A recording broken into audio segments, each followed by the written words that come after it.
Hey guys, Jeff here from Whitbird Botanical, and in this video I'm going to talk about my 5 favourite crops for small space gardening. So all 5 of these crops had to meet, to some extent, my 5 selection criteria. So the first criteria was they had to do well in pots. This I think is pretty self-explanatory. Most small space gardens are growing in containers of some description, so they had to do well in containers or they were immediately off the list. The second one is they had to be easy to grow.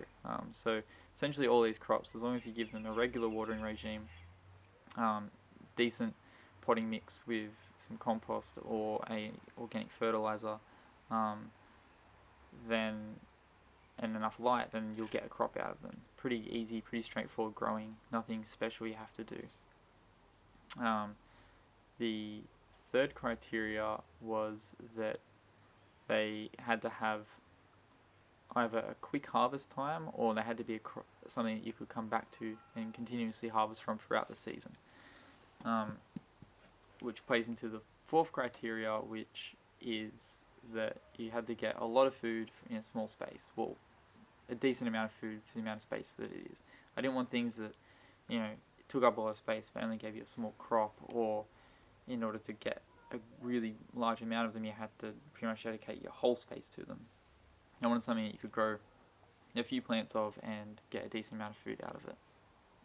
Which plays into the fifth one, criteria was that they had to add at least some level of self-sufficiency. So I don't think, gaining self-sufficiency is the be-all and end-all of every food grower's, reason they grow food. I just think that most people that grow their own vegetables probably want some level of self-sufficiency, or they can grow a crop that means they don't have to go and buy that crop from the grocery store. Then they're going to look at that as a positive, and that's going to be a bonus to them.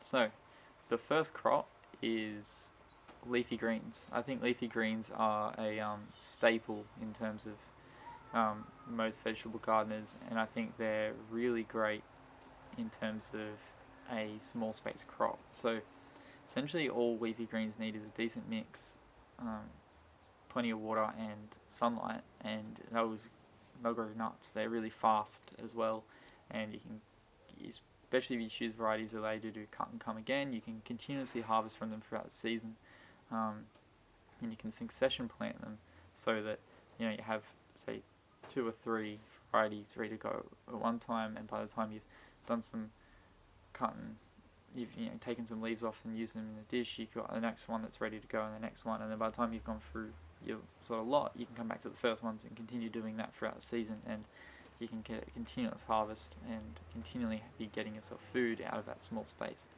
They're also, generally speaking, shallow rooted plants, which means they're great plants for intercropping, which I'm going to do a video on a bit more in depth in the future. But essentially that's just growing multiple different plants together. So using shallow rooted and deep rooted plants together is a great basic way of intercropping. So if you have, say, a tomato plant, which its root system is going to be quite a bit larger than a lettuce, then they're good to grow together because they're accessing different layers of the soil, which is good, because it means that the tomato is more reliant on the deep water and the lettuce is more reliant on the shallow water, which is sort of means that they're not competing with each other, so they're not going to affect each other's yields. The second crop is radish. So I think radish is a pretty stable crop for a lot of food growers. I think probably more people grow radish than more people enjoy eating radish. It seems that everyone grows heaps of radish, myself included. I've got quite a lot of radish on the go at the moment, and I'm not even a huge radish fan. I do like it, but I'm not like obsessed with radish or anything like that. But I think the reason they're such a great crop for small space gardens is that they take up very little space and they're very quick to turn over. So they're probably one of the fastest crops you can get. You can be harvesting in 4 to 6 weeks depending on the time of year and where you live, as well, like the zone you're in. So for me, I can grow radish all year round. I sowed some just the other week and it's the middle of winter here at the moment. So I can continuously be growing radish, which is great because especially if you're in a place where maybe you can't grow some other crops, but you can grow some crops, but not all the crops that you'd like to grow different times of the years, and there's something you can continuously grow throughout the year. Even you can just grow them in like a polytunnel or a greenhouse if you've got enough room for one of them. And they're something like you can still grow them throughout the cooler months. I can just grow them outside, which is handy. But yeah, they're a great crop. They're small, fast turnaround time, and again, good for succession planting, good for intercropping, which are two great things to be able to do if you're growing in a small space. My third top crop for small spaces is herbs. Now, I think herbs are one of the best crops you can grow if you only have a small space. You can grow a lot of herbs just on your windowsill, provided it gets enough sunlight. So there's something that almost anyone can grow. They're generally speaking your staple ones like, say, parsley and basil and things like that are really easy to grow. Again, it's just a matter of having a decent potting mix, maybe a little bit of organic fertilizer or good compost and regular water and enough light. And generally speaking, they're very fast growers. A lot of our staple herbs are annual plants, so that means that they've got a limited amount of time to get up and go to seed, so they continuously trying to grow and grow and grow and get enough energy to do that. So if you can come in and take leaves or whatever off the plant consistently, and it'll just keep putting out new growth, and you can get lots of harvest throughout the season. And they're also really great in adding to your self-sufficiency level, because it doesn't take a lot of herbs to grow enough herbs for a couple of people. Like, you don't need 100 basil plants to grow enough basil. Most people can grow a handful of basil plants, even 2 or 3, and they have all the basil they need for a season. Herbs are also really easy to store. A lot of herbs you can just dry. You can dehydrate them, or you can air dry them. Some you can sort of use in sauces, or other sort of condiments and freeze them, or just store them in jars if there's that sort of thing. So they're a really easy plant to grow, and they're a really easy thing to store, which means you're adding a little bit to your self-sufficiency there. The fourth plant is snow peas. I grow snow peas every year. I think they're my favourite sort of pea to grow. They're really just nice. They're sweet. They're great in stir fries. They're easy to grow. I pretty much do nothing to my snow peas, and I get good yields. You don't need a lot of plants to get a lot out of them.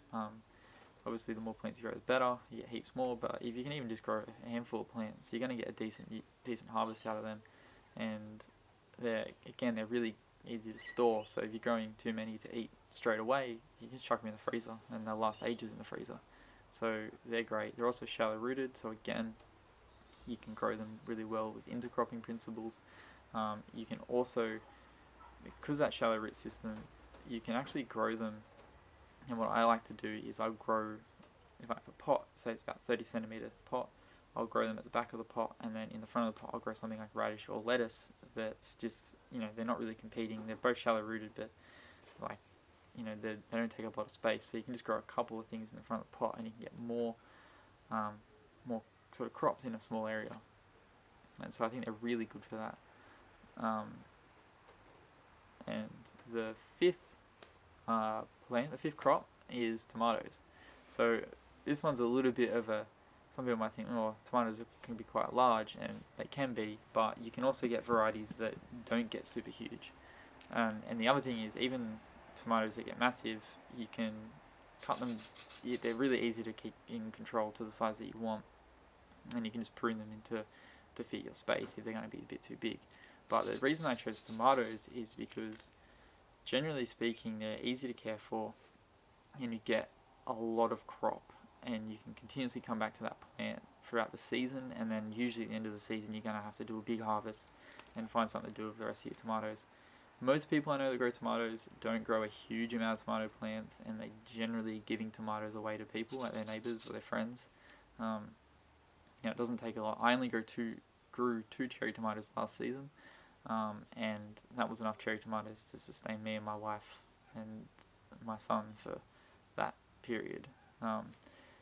So, there's like cherry tomatoes, still had to, get in different varieties of tomatoes, but, it doesn't take a huge amount. Generally speaking, they're quite a high yielding plant, and quite a high, and they don't take up a huge amount of space. So if you could grow even 3 or 4 tomato plants, you're probably going to get yourself a really good yield of tomatoes for a season. And again, because they're deeper rooted, you can pair them up with some of the other things we talked about, like basil and tomato grow well together. That's a good companion plant to each other, but they also grow well together because shallow and deep rooted. So you can have them in the same pot. You can maybe put a lettuce in there or something like that, and because the tomato's root system's deep and the herbs or the leafy greens have shallow root systems, they're not really competing because they're accessing different layers of water. So give it a nice deep water, plenty of water get down to the bottom of the pot, and the tomato will draw its water and nutrients from down there, and the other plants will draw it from up the top. So great interplanting. You can, if you've got a decent sized pot, you can grow a tomato in the middle, and you can grow some herbs and leafy greens around the outside, or even chuck some radish in early on, and then you can do a harvest of radish, replace them with some leafy greens or herbs, and then by that time the tomato is getting to the point where maybe it's starting to flower and starting to get its first fruits, and then you can start harvesting tomatoes within just not long after that. And I think I think tomatoes are a great small space thing, despite the fact that some varieties can get quite large. But yeah, that's all for this one, guys. Let me know what your favourite small space vegetable plants are or fruit plants are. I'd be interested to hear what other people have to say on this topic and what they like and what they don't like, or if you agree or disagree with any of my 5 top crops. As always, thanks for watching. I'll see you in the next one. Bye for now.